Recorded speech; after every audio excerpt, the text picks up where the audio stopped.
È la prova per un'alleanza sulla legittimità, da fronti diversi per un obiettivo contrapposto.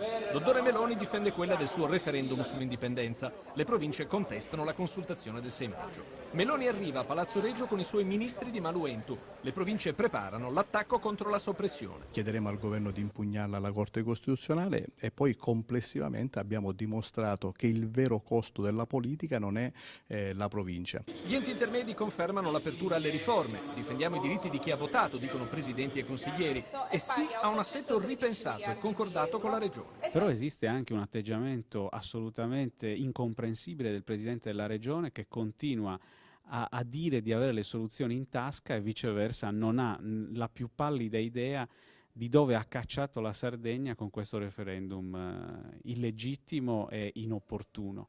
Ed è la Regione, dice Meloni, che invade il campo costituzionale. Lo fa per l'indipendenza, lo fa con le province. Addirittura si sono sostituite la Corte Costituzionale, quando nel compito della legge 20, nelle regole generali, c'è assolutamente che devono essere neutrali, non occuparsi delle politiche attive, mai fare un commento politico, una decisione politica. Per cui siamo qua per chiedere a loro, a tutti i consiglieri provinciali, di pronunciarsi in materia.